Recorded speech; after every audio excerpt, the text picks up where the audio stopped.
दोस्तों आप सभी को राम राम। बहुत ही इम्पॉर्टेंट इन्फॉर्मेशन आ रही है कि अगर आप देखो कि ऑलरेडी एक पर्टिकुलर पर्सन आप पे 25% का टैरिफ लगा रहा है और फिर कोई छोटी सी बात होती है तो वो 25% और टैरिफ को बढ़ा देता है। मैं बात कर रहा हूँ डोनाल्ड ट्रंप साहब की। लेकिन अगर आपको उसके बाद कोई रिएक्शन नहीं मिलता है तो आपको शांत हो जाना चाहिए। लेकिन अब ट्रंप साहब क्या कह रहे हैं कि जितने भी उनके दोस्त हैं, जितने भी कंट्रीज़ या फिर जितने के ऊपर वो प्रेशर क्रिएट कर सकते हैं, वो चाह रहे हैं कि वहाँ पे भी वो क्या करें, उन्हें प्रेशराइज़ करें कि इंडिया के ऊपर वो टैरिफ लगाएं। तो आप देख सकते हो कि बहुत बड़ी इन्फॉर्मेशन आ रही है कि ट्रंप के कहने पर EU भी लगाएगा भारत पे 100% टैरिफ। अब आपको पता है कि जहाँ पे बात हो रही है फ्री ट्रेड पैक्ट की, फ्री ट्रेड एरिया की, जहाँ पे ये सारी बातें चल रही हों, वहाँ पे डोनाल्ड ट्रंप अगर ये प्रेशर बना रहे हैं, आप गूगल पे जाके सर्च कर सकते हो। ये देखिएगा CNBC पे जाके आप सर्च कर सकते हो कि यहाँ पे ट्रंप साहब प्रेशर किसके ऊपर बना रहे हैं। EU आपको पता है 20 नेशंस, जहाँ पे इंडिया अपने बिजनेस को एक्सपैंड करने की सोच रहा है कि कहाँ पे स्विच किया जाए, यानी कि बिजनेसेस को कहाँ पे स्विच किया जाए।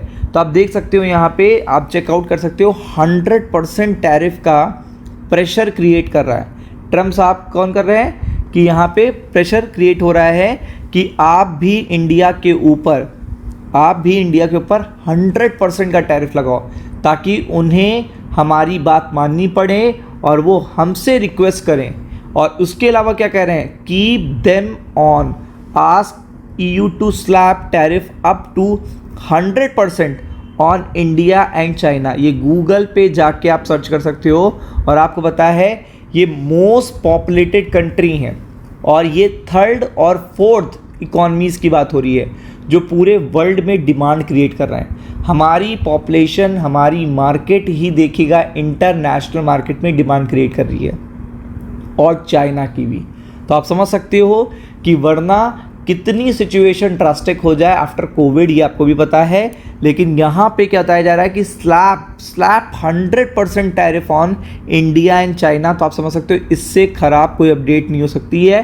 डोनाल्ड ट्रंप ने अपील करी है EU को टू इम्पोज 100% देखिएगा चाइना और इंडिया पे क्या करें, प्रेशर क्रिएट करें कि वो जो रशियन ऑयल बाय कर रहे हैं उसके कारण देखिएगा उनको ये बात माननी पड़ेगी कि ये चीज़ नहीं होनी चाहिए। तो आप देख सकते हो Donald Trump ask the EU to impose tariff up to 100% on India and China to pressure Russia. यानी कि रशिया पे प्रेशर बनेगा कैसे, जब इंडिया और चाइना देखिएगा झुकेंगे और वेस्टर्न नेशन यूक्रेन के साथ हैं।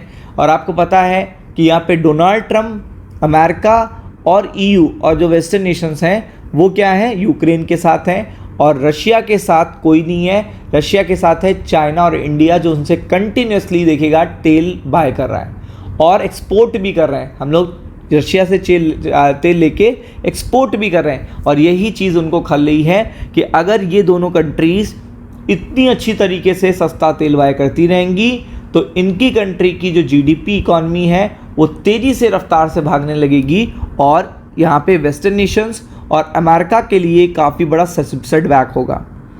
तो आप देख सकते हो इसके कारण यहाँ पे इन्होंने क्या करा है कि अब 100% यहाँ पे देखिएगा बात हो रही है। Donald Trump has urge the European Union to hit India, सीधा देखिएगा बोला है, to hit India and China tariff up to 100%। और अगर ऐसा कुछ हो जाता है तो मार्केट के लिए इससे ख़राब इन्फॉर्मेशन नहीं हो सकती। क्योंकि अभी देखिएगा इसका जो इन्होंने बहाना बनाया है वो ये बनाया है कि तभी रशियन प्रेसिडेंट व्लादिमीर पुतिन जी क्या होंगे, इस बात के लिए एग्री होंगे कि वो सीज़ फायर कर लें, युद्ध विराम कर लें या वॉर को ख़त्म कर दें और वो यूक्रेन की भी कुछ शर्तें माने। वो जो इतना डिफ़िकल्ट शर्तें लेके बैठे हुए हैं, जो इतनी डिफ़िकल्ट कंडीशन लेके बैठे हुए हैं पुतिन साहब, वो इसीलिए बैठे हुए हैं क्योंकि उनको तेल बेचने में कोई दिक्कत नहीं आ रही है और उनका मैक्सिमम देखिएगा जो बजट आता है, जो रेवेन्यू आता है वो तेल से आता है। तो इसलिए देखिएगा यहाँ पे बहाना भी अच्छा है और यहाँ पे EU से वो सैंक्शंस लगवाना चाहते हैं इंडिया के ऊपर। और कहीं ऐसा कुछ भी % में हो गया तो ये चीज़ बहुत बड़ा सेटबैक हो जाएगी हमारे स्टॉक मार्केट के लिए, क्योंकि आप समझ सकते हो ईयू में कोई एक पर्टिकुलर कंट्री नहीं है और इस पर्टिकुलर टाइम पर तो आपको पता है कि आपके पास अच्छे डेवलप नेशन होने चाहिए जहां पे आप एक्सपोर्ट कर सको आसानी से सस्ते टैक्सेस के बेसिस पे। तो आप समझ सकते हो कि कितनी बड़ी बात है। तो कल इसका देखिएगा निगेटिव इम्पैक्ट पड़ सकता है स्टॉक मार्केट पे।